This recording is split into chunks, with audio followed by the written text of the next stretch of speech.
ஆனா நிறைய பேர் என்ன எனக்கு சூனியம் வச்சுட்டாங்க அதனால விளங்காம போயிட்டேன் அப்படிங்கிற நம்பிக்கை இருக்கு.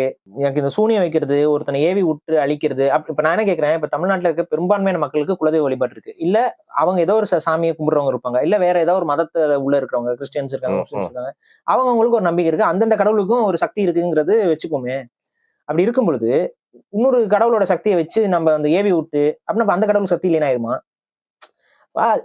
இன்னும் நான் சொல்றேங்க, அதிகமா பில்லி சூனியம் இதெல்லாம் நம்புறது ஹிந்துஸ் கிடையாது தெரியுமா? யாரு? முஸ்லிம் அண்ட் கிறிஸ்டியன்ஸ்.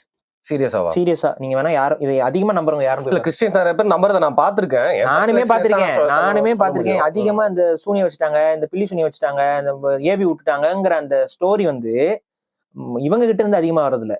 அதிகமா இந்த கதைகளை நான் எங்க கேட்கறேன் அப்படின்னு பாத்தீங்கன்னா கிறிஸ்டியன்ஸ் அண்ட் முஸ்லிம்ஸ் கிட்ட கேட்கறேன். இது ஏன்னா மேபி ஒரு நெகட்டிவா அந்த ஒரு ப்ரொபகண்டா தொடர்ச்சியா அவங்க சூனியம் வச்சிருவாங்க, இது பண்ணிடுவாங்க, அவங்களோட அந்த கடவுள்லாம் வந்து ஒரு மாதிரி அந்த டெவில் அப்படிங்கிற அந்த கான்செப்ட் சாப்பிட்டீங்கன்னா உனக்குள்ள இது வந்துரும்.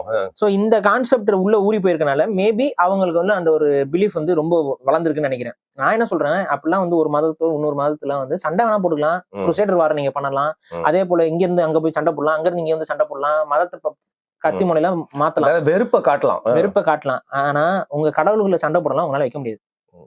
அனிமைவாடா ஆளுக்கு ஒரு அப்படிலாம் சண்டை போடலாம் வச்சுட்டு இருக்க முடியாது. அப்ப அதனால அந்த ஒரு அர்த்தமற்ற சில இந்த கான்செப்ட்ஸ் எல்லாம் இருக்கும். சிவன் பெரிய ஆளா, இயேசு பெரிய ஆளா, அல்லா பெரிய ஆளான்னு ஒரு சண்டை போடுவாங்க பாத்துருக்கீங்களா? எங்க சிவனுக்கு என்னென்ன சக்தி இருக்கு தெரியுமா? அது கிறுக்குத்தனமா போயிட்டு இருக்கும் அது. சரி, அப்ப இன்னும் 3 விஷயம் இருக்கு பாரு, ரொம்ப பெரிய சப்ஜெக்ட் பேசிட்டே போலாம். ஒண்ணு, ஃபார் எக்ஸாம்பிள் ஒரு இடத்துல ஒருத்தர் தூக்கு போட்டு செத்துட்டாரு, இல்ல ஒருத்தர் வந்து கொலை செய்யப்படுறாரு, அந்த இடத்துல ஒரு கொடூரமான முறையில உயிர் போயிருக்கு. So as you said, spirit வந்து அந்த இடத்துல வந்து மாட்டிக்கும் அப்படிங்கிற ஒரு நம்பிக்கை இருக்கு. அந்த ஸ்பிரிட் வந்து அங்க வரவங்களுக்கு வந்து ஒரு வியர்டான ஒரு எனர்ஜியை சென்ட் பண்ணி இல்ல ஒரு மாதிரி அமாவசியமான ஒரு எக்ஸ்பீரியன்ஸ் கொடுக்கும்னு சொல்றாங்க. இது நிறைய இடத்துல எல்லா பேருக்கும் ஒரு சாவு நடந்த வீட்டுல வந்து இந்த கதை காது பேய் வீடுறா அப்படின்னு சொல்லிட்டு வந்து போவோம். நீங்க சொல்ற மாதிரி பல பேர் இது பேய் வீடுன்னு சொல்லிட்டு பேய் விளாக் என்ன பண்ண சொல்றாங்க. சரி, நான் நிறைய வீடு தேடி வச்சிருக்கேன், ஒரு 5 கூட தேர மாட்டேங்குது. யாரெல்லாம் நமக்கு வீடு கொடுக்கலையோ அவெல்லாம் பேய் விடுறா. ரைட்டு. சோ இதை நீங்க எப்படி பாக்குறீங்க பாரு? அந்த இடத்துல ஏன்னா அந்த உயிர் வந்து துடிச்சு ரொம்ப கொடூரமா போயிருக்கு ஒரு இடத்துலனா, அந்த இடத்துல ஒரு ஈவிலான ஸ்பிரிட். அது என்னன்னா, நான் சொல்றேன், சில விஷயங்கள் வந்து நான் தான் அந்த இது ஆரம்பிக்கும் போதே சொல்லிட்டேன், இதுக்கு நமக்கு இதை பத்தி பேசணும் அவ்வளவுதான். பட் வி கான்ட், என்னால சொல்ல முடியாது, இருக்கு உறுதியோட சொல்ல முடியாதுங்கிறத நான் ஆரம்பத்துல நான் சொல்லிட்டு வந்துட்டேன். ஏன்னா இது நம்பிக்கை சார்ந்த விஷயங்கள் நிறைய உள்ள இருக்கு. இதுக்குள்ள ஆய்வு பண்ணலாம், இது சார்ந்த விஷயங்கள் தேடலாம், இன்னும் கொஞ்சம் நம்ம டீப்பா போய் அனலைஸ் பண்ணலாம். அதெல்லாம் நம்ம லொரேன் ஃபேமிலியா. ஆனா வந்து இதுல உறுதித்தன்மையோட நம்மளால சொல்ல முடியாது.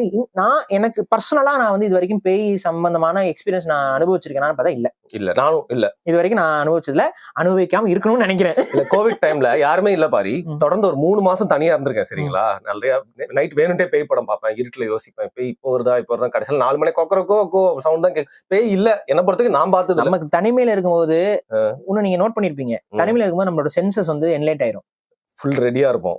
இல்ல எப்பவுமே நீங்க தனிமையில இருக்கும்போது ஒரு சின்னதா, அது வரைக்கும் நம்ம வீட்டுல நிறைய பேர் இருப்பாங்க, அவங்க வீட்டுல ஒரு பாத்ரூம்ல ஒரு டிராப்லெட் சொட்டிட்டு இருக்குன்னு உங்க காதுக்கு அது கேட்காது.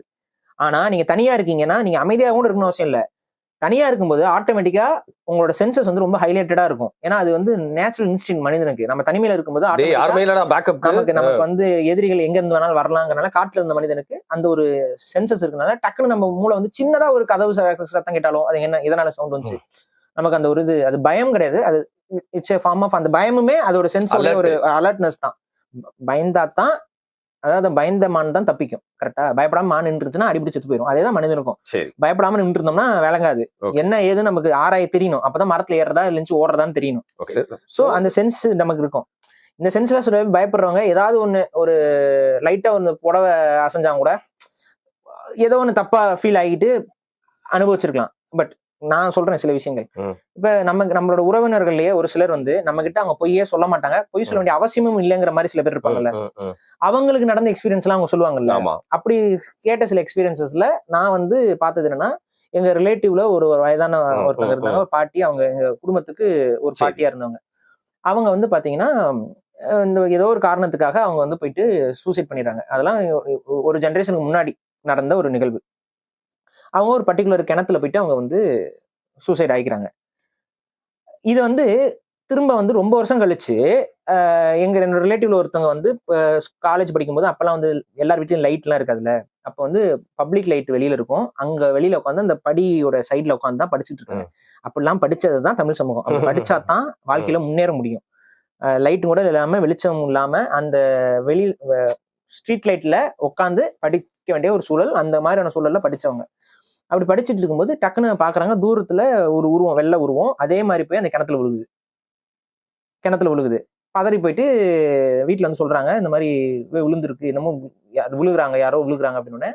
யாரோ போய் சூசைட் பண்ணிக்கிட்டாங்கிற பேர்ல டக்குன்னு போய் பாக்குறாங்க. அதே போல தண்ணி வந்து அலும்பிக்கிட்டு இருந்திருக்கு, ஆடிட்டு இருக்கு. டக்குன்னு உள்ள கிணத்துக்குள்ள இறங்கி போய் பாக்குறாங்க, யாரும் கிடைக்கல. அடுத்த நாள் காலையிலயும் தேடி பாக்குறாங்க, யாரும் கிடைக்கல. வெளிச்சம் வந்தோட யாரும் இல்ல.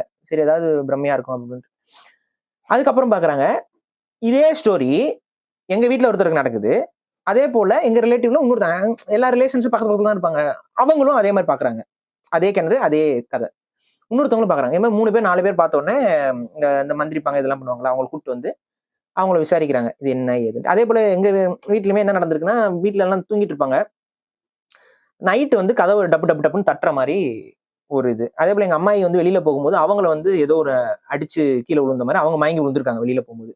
இதெல்லாம் நடந்திருக்கு. இந்த ஒரு அமானுஷம் விஷயங்கள் வந்து எங்க அம்மா வீட்டுல இது மாதிரி நடந்திருக்குது. என்னடா அது அப்படின்னு சொல்லிட்டு அப்புறம் இப்போ நைட்டு கதவை தட்டுனா, வீட்டுல வயசு பொண்ணுங்கெல்லாம் இருக்க வீட்டுல அந்த கரெக்டா தட்டுற நேரமும் பாத்தீங்கன்னா 1 மணி 2 மணி அந்த செகண்ட் ஷோ விடுற டைமா. அப்ப ஏதோ பசங்க தான் வராங்கன்னு சொல்லிட்டு தாத்தாவும் போய் வெளியில உட்காந்துட்டு எவன்டா வரான் இந்த டைம் தட்டுறேன் பாக்கலான்னு சொல்லி உட்காந்துட்டு இருக்காங்க. அப்போ அந்த தட்டுற சத்தம் கேக்குது. யார் வந்து பாருங்க, யாருமே இல்லை, இவர் தான் வெளியில உட்காந்துருக்காரு.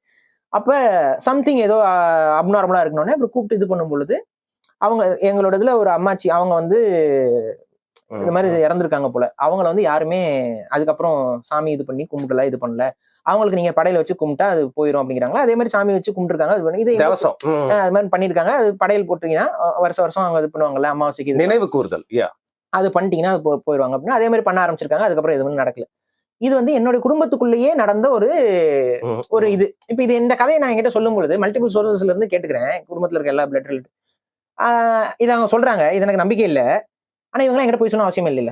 உங்களை வந்து இம்ப்ரெஸ் பண்ணணும் இல்ல பயமுறுத்தணும் அவசியம் இல்லை. இன்ஃபேக்ட் அதை பயமுறுத்தனால அவங்களுக்கு தான் நெகட்டிவா இருக்கும். நம்ம தனியா இருக்க மாட்டோம், ஒரு நாள் தங்க, நீங்க அப்படி சொன்னீங்க நீங்க. அதனால அது இல்ல. அப்ப இதெல்லாம் ஏன் நம்ம கிட்ட சொல்றாங்க அப்படின்னா, அது ரெண்டாவது நான் தான் சொல்றேன்ல, இவங்க போய் சொல்ல வேண்டிய அவசியம் இல்லை. But they experience something. அதை அவங்க நம்பியிருக்காங்க. அந்த நம்பிக்கை எதனால ஏற்பட்டுச்சு அதெல்லாம் நமக்கு தெரியல. ஆனா அவங்க நம்புறாங்க. அதுக்கு தகுந்த மாதிரி அவங்க ஒருத்தங்க இறந்தது உண்மையாக இருக்கிறது, அவங்களுக்கு படையல் போட்டதுக்கு அப்புறம் அது நிக்குது. இது ஒரு நம்பிக்கை சார்ந்தது. இது மாதிரியானவங்க போய் சொன்ன அவசியம் இல்லை. இதே மாதிரி நிறைய பேருக்கு நமக்கு பழக்கமானவங்களும் நிறைய பேரு அவங்களும் சில பேர் எக்ஸ்பீரியன்ஸ் ஆனவங்க இருக்காங்க. இதுல ஒரு பாப்புலர் ஸ்டோரி என்ன அப்படின்னா, ரோடு இருக்குல்ல, ரோடு ஆக்சிடென்ட்ஸ். அவிட்ட அப்படின்னு ஒண்ணு கேள்விப்பட்டிருக்கீங்களா? அது ஒரு கேட்டகரி ஆஃப் பேய்கள். என்ன அப்படின்னா, அது பாதைகள்ல தான் இருக்கும். டிராவல் செய்யற பாதைகள்ல தான் அந்த பேய்கள் பேய். அது வந்து ஏதாவது இந்த ஹெவியா ஆக்சிடென்ட் ஆகிற ஜோன்ல வந்து அது இருப்பதா சொல்லுவாங்க. பார்த்ததாகவும் சில பேர் சொல்லுவாங்க. நிறைய பேர் சொல்லுவாங்க, அது அவிட்ட இருந்துச்சு, அவிட்டது பார்க்காது. ரோட் ஓரத்துல ஏதாவது நிக்கிற மாதிரி ஒண்ணு இருக்கும், உருவம் நிக்கிற மாதிரி. டிரைவர்ஸ்க்குலாம் இது வந்து யாராவது இந்த டிரைவிங் போறாங்களா, லேட் நைட் டிரைவிங், அவங்க யாராவது அந்த மாதிரி பார்த்துதான் கமெண்ட் பண்ணுங்க. ஏன்னா நான் சில டிரைவர்ஸ் கிட்ட கேட்டிருக்கேன், அவங்க இதை ஃபீல் பண்ணதா சொல்லுவாங்க. எப்படிங்க இருக்கும்? ஐயோ இல்ல சொல்றதை கேளுங்க. ரோட்ல போயிட்டு இருக்கும்போது சைட்ல அவிட்ட நிக்கும் அப்படிம்பாங்க. அந்த நின்னுட்டோம் அப்படின்னா நம்மளும் ஆக்சிடென்ட்ல இறந்துருவோமா. புரியுதா? மோஷன்ல போயிட்டே இருந்துடணும். அப்படி நம்ம அதை பார்த்து அதுக்கு அது எந்த ஒரு ரியாக்டும் பண்ணிடக்கூடாது அப்படிங்கிற ஒரு இதெல்லாம் சொல்லுவாங்க. அது என்ன அந்த பிலீஃப் இருக்கு. அது கரெக்டா அந்த அவிட்டைகள் அப்படிங்கிறது என்னன்னா, ரோடு ஆக்சிடென்ட்ல இறந்தவங்க தான். அது ரோடு ஆக்சிடென்ட்ல அவங்க ஏதோ ஒரு இதுக்காக போயிட்டு இருந்திருப்பாங்க, அப்ப இறந்துடுறாங்க. அது ஏதோ ஒரு இடத்துல இறக்குறாங்க. அவங்க வந்து இந்த இதுல ட்ராப் ஆயிக்கிறாங்க அப்படிங்கிற அந்த கான்செப்ட்ல தான் அந்த பேய் கான்செப்டும் வருது.